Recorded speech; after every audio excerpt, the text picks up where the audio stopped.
So this is another movie where I saw zero trailers, and it was called Memoirs of a Snail. And I'm thinking, okay, we're gonna follow a life of a snail. I was 100% wrong.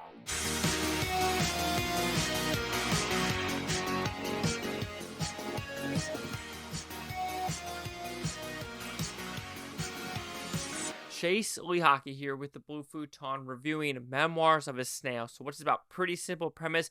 This is a Australian stop motion movie about two people, twins, and their life of, from I would say about 6 years old to present day, we'll put it that way, and who they've met, who they married, what's happening to them, their struggles, their losses, their wins, and everything in between. So, did I like this film? Okay, this was a very fascinating case study of people in general. I mean, there are some great moments in here, great, I don't think I've ever almost cried with a stop motion film, because some of the themes, the elements, and the overall humor in this movie truly works. Yes, can there be some elements of the movie where I thought it was a little bit weird to go that path, especially with this, you know, pray the gay away or the Satan the gay away. I felt like that was an interesting story plot of why they put it in there, and I felt like there was a reasoning behind it because the filmmakers had something anti-religion to say. I don't know. I mean, I've never really seen the therapy camps anyway. Anyway, that's just one weird part, in my opinion. But I think the overall story itself is something so different and so unique that I truly think it's worth your time, as well as probably getting an Oscar nomination for Best Animated Feature. So when liking this movie, what I like about this movie, I think the stop motion animation really works. How they decided to do it is interesting, fun, and very adult-ish. And what I mean by that, there's nudity, there's sexual content, and there's language. You're thinking, wait, nudity for clay? Yes, there's nudity for clay, and it's completely freaking bonkers. I've never will think about John Denver the same ever again.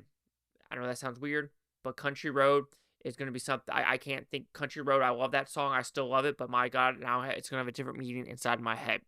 So that the voice acting is good as well. I know Eric Bana, Kodi Smith is on it. Also, Sarah Snook, I think, is also in it. Do a great job with that. The story itself, very fascinating of how we want to do this metaphor with snails, because the whole point, like I said, going into this movie, don't know what I was expecting. I was expecting, okay, we're following the life of a snail.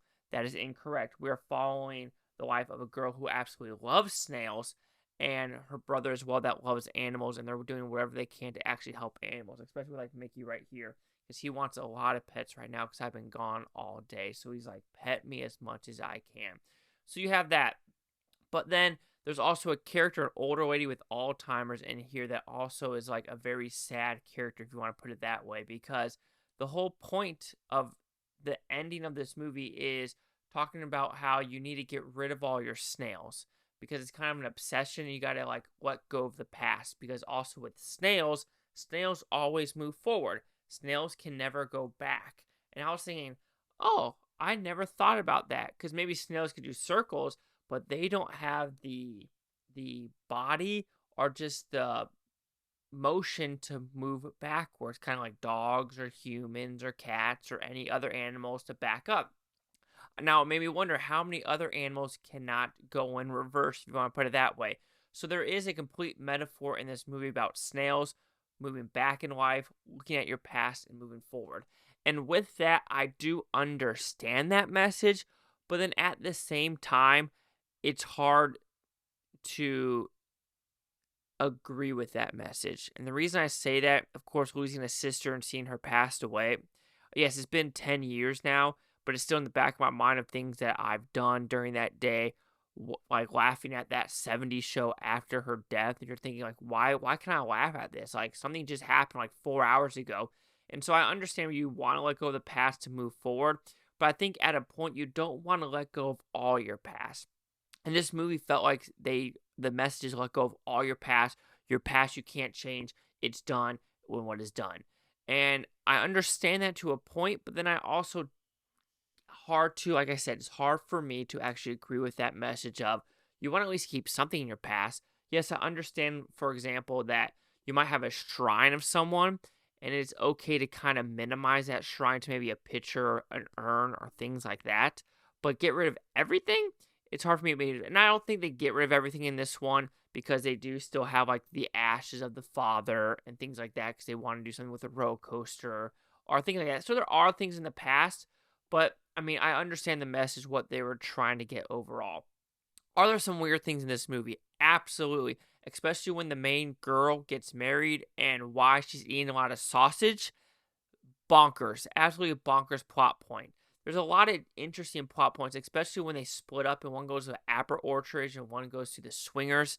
And like I said, there's just it's told in such an interesting way of stop motion where it is like a narration of someone's life that could have been told in any other format, but they decided to do it in stop motion. It almost feels like the Apollo 11 or 8.5 movie, where they kind of just wanted to tell it in that animation style. This is the same way, but in claymation.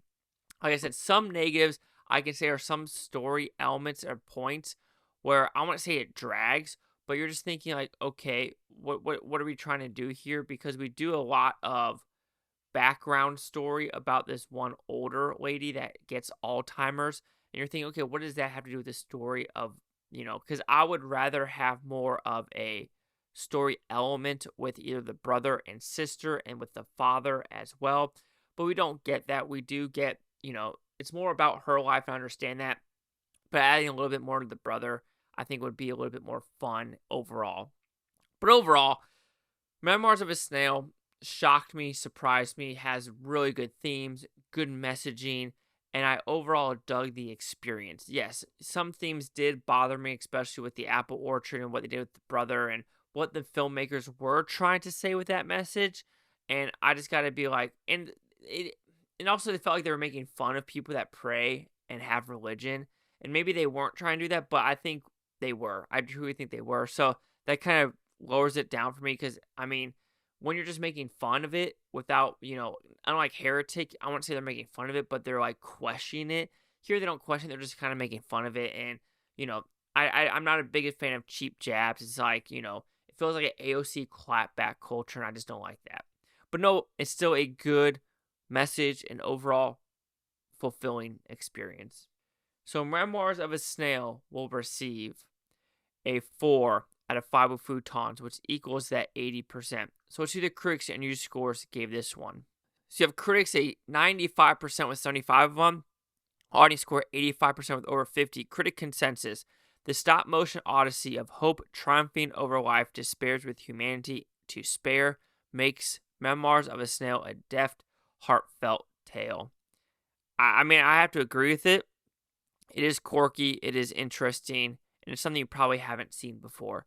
85, 80, 90. Chase Lock here at the Blue Futon. Like, comment, subscribe. Let me know if things Blue Futontopia. You Blue Futonians, thank you for watching. Have a great day. I can watch this tape tomorrow, a week from now, a month, or a year from now. Every single freaking one of you.